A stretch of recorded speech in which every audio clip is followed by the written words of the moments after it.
मंदिर की आत्मा। गांव बापस्ती की पहाड़ी पर एक मंदिर था जो कई वजहों से प्रसिद्ध था। बापस्ती के परिवारों में आपसी सौहार्द बना हुआ था। इसकी वजह उस मंदिर को ही बताया जाता है। अरे ओ विमला, ये इस मंदिर की कहानी क्या है रे? अरे ये मंदिर इस गांव के लिए बहुत ही शुभ है। अरे शुभ तो है, तो फिर भी लोग इस मंदिर से दूर क्यों रहते हैं? ये इतना वीरान क्यों रहता है? अरे बड़े बुजुर्ग कहते हैं कि मंदिर में आत्माओं का राज है जो लोगों की मदद करते हैं, लेकिन मंदिर से सभी को दूर भी रखते हैं।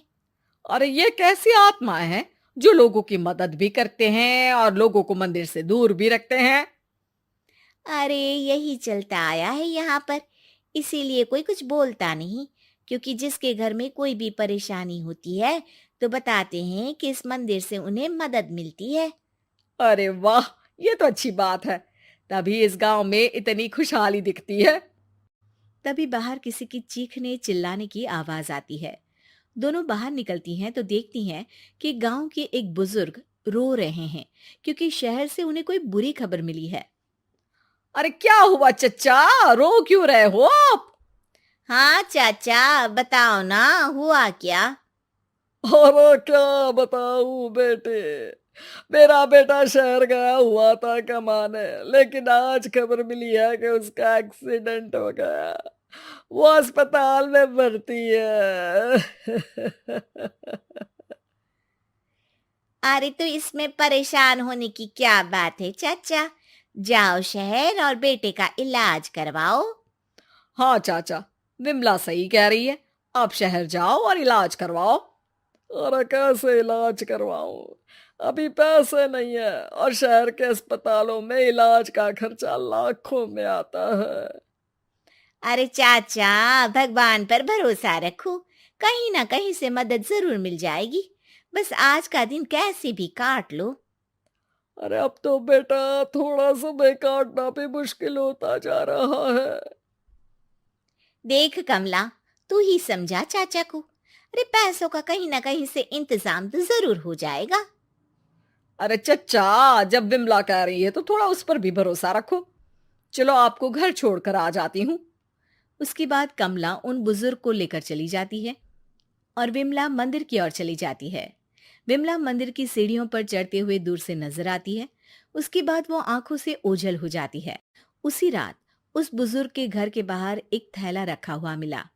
बुजुर्ग उस थैले को देखते ही चौंक पड़ा क्योंकि उसमें 5 लाख रुपए रखे हुए थे। वो बुजुर्ग सुबह दौड़ा दौड़ा गांव के दूसरे बुजुर्गों के पास गया। अरे मंगल भाई सुनो, मेरे घर के बाहर ये पैसों से भरा बैग रखा हुआ मिला है। अरे किसका है ये भाई? अरे भैया, मुझे क्या पता। तभी उधर से कमला और विमला निकलती हैं। अरे बेटा सुन तो, देख ये क्या रखा हुआ था मेरे घर के सामने। कमला और विमला हैरानी से देखती हैं।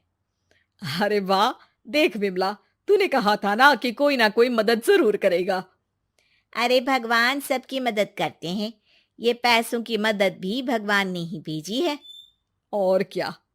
अब चच्चा सोच क्या रहे हो, शहर जाओ और बेटे का इलाज करवाओ। ठीक है बेटियों, जो तुम कहो। चलो निकलता हूँ शहर बेटे का इलाज करवाने के लिए। अरे विमला, एक बात तो बता, ये इन्हें मिले तो कैसे मिले पैसे? अरे मैं ना कहती थी कि ये मंदिर सबकी मुसीबतों में मदद भेजता है। अरे वाकई बड़ी पुण्य आत्मा है मंदिर में। सो तो है, लेकिन उनके बारे में लोगों को कम ही पता है। अच्छा, और तुम्हें क्या पता है? अ, जितना पता था वो तो बता दिया।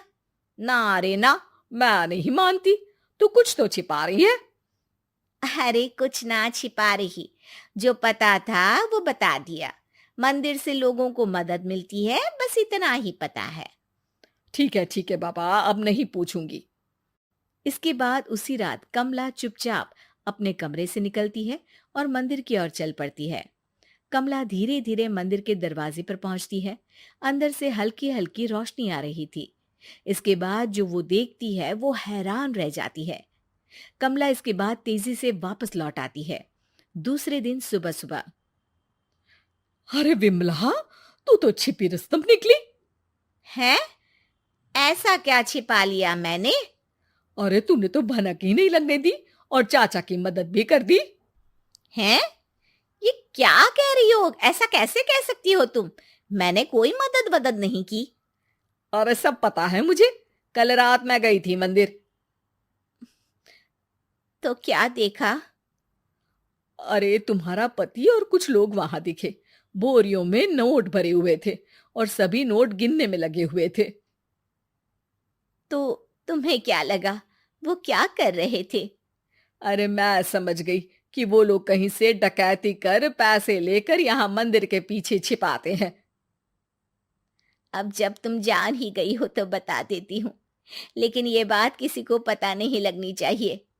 मेरे पति डकैती नहीं डालते हैं, बस उन लोगों से पैसे छीनते हैं जिन्होंने गलत तरीके से पैसे बनाए हैं। और फिर लोगों की मदद करते हैं। यही है वो पुण्य आत्माएं जो लोगों को मदद पहुंचाती है। अब समझी? हाँ, अब समझी उन पुण्य आत्माओं का चक्कर। सही है। करते रहो मदद, लेकिन सावधानी से, मेरी तरह कोई और ना पहुंच जाए।